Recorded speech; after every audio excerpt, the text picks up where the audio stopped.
ನಿಮಗೆ ಗೊತ್ತಾ, income tax department ಕಣ್ಣಿಗೆ ದುಡ್ಡು ಉಳ್ಸಕ್ಕೆ ನೀವೊಬ್ಬ ಎಕ್ಸ್ಟ್ರಾ ಪರ್ಸನ್ನ ಕ್ರಿಯೇಟ್ ಮಾಡ್ಬೋದು. ಇನ್ನೊಂದು ಮಗು ಮಾಡ್ಕೊಳ್ಳಿ ಅಂತ ಹೇಳ್ತೀನಿ ಅನ್ಕೊಂಡ್ರಾ? ಚಾನ್ಸೇ ಇಲ್ಲ, ನೋ ವೇ. ನಾನು ಮಾತಾಡ್ತಿರೋದು HUF ಬಗ್ಗೆ, ಅಂದರೆ ಹಿಂದೂ ಅನ್ಡಿವಿಡೆಡ್ ಫ್ಯಾಮಿಲಿ ಬಗ್ಗೆ.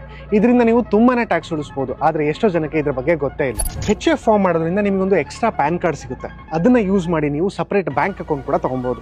ನೀವು ಹಿಂದೂ, ಜೈನ್, ಬುದ್ಧಿಸ್ಟ್ ಅಥವಾ ಸಿಖ್ ಆಗಿದ್ರೆ HUF ನ ಫಾರ್ಮ್ ಮಾಡಬಹುದು. HUF ಅಲ್ಲಿ ಹೆಡ್ ಆಫ್ ದ ಫ್ಯಾಮಿಲಿನ ಕರ್ತ ಅಂತ ಕರೀತಾರೆ, ಅಂದ್ರೆ senior most male member of the family. ಆದ್ರೆ 2016ರಿಂದ ಡೆಲ್ಲಿ ಹೈಕೋರ್ಟ್ ವಿಮೆನ್ ಕೂಡ ಕರ್ತ ಆಗ್ಬೋದು ಅಂತ ಹೇಳಿದ್ದಾರೆ. ಫಾರ್ ಎಕ್ಸಾಂಪಲ್, ನೀವು ನಿಮ್ಮ ಹೆಸರಲ್ಲಿರೋ ಮನೆನ HUF ಅಂಡರ್ ಮಾಡಿದ್ರೆ ಅದರಿಂದ ಬರೋ ರೆಂಟಲ್ ಇನ್ಕಮ್ನ ನೀವು HUF ಪ್ಯಾನ್ ಕಾರ್ಡ್ ಅಲ್ಲಿ ತೋರಿಸ್ಬೋದು. ಹಾಗೆ FD, ಮ್ಯೂಚುವಲ್ ಫಂಡ್, ಸ್ಟಾಕ್ಸ್ ಇದನ್ನೆಲ್ಲ ನೀವು HUF ಅಂಡರ್ ಇನ್ವೆಸ್ಟ್ ಮಾಡಿ ಪ್ರಾಫಿಟ್ನ ತೋರಿಸ್ಬೋದು. ಒಂದು ಎಕ್ಸಾಂಪಲ್ ಮುಖಾಂತರ ನೋಡೋಣ ಬನ್ನಿ. ಹಸ್ಬೆಂಡ್ ಹಾಗೆ wife total business income 20 lakh ಇದೆ ಅಂತ ಅನ್ಕೊಳ್ಳಿ. ಇಬ್ರು ಅವರ ಪ್ಯಾನ್ ಕಾರ್ಡ್ ಕೆಳಗೆ 7 ಲಕ್ಷ ಇನ್ಕಮ್ನ ತೋರಿಸಿ 0 ಟ್ಯಾಕ್ಸ್ ಬೆನಿಫಿಟ್ನ ತಗೊಂತಾರೆ.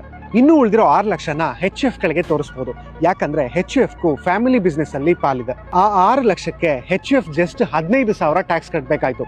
ಅದೇ HUF ಇರ್ಲಿಲ್ಲ ಅಂದ್ರೆ 70,000 ಟ್ಯಾಕ್ಸ್ ಕಟ್ಟಬೇಕು. ಮದ್ವೆ ಮಾಡ್ಕೊಳಕ್ಕೆ ಹಿಂದೆ ಮುಂದೆ ನೋಡ್ತಿರೋ ನಿಮ್ಮ ಫ್ರೆಂಡ್ಗೆ ಈ ವಿಡಿಯೋನ ಶೇರ್ ಮಾಡಿ, ಹಿಂಗಾದ್ರೂ ಮದ್ವೆ ಮಾಡ್ಕೊಳ್ಳಿ.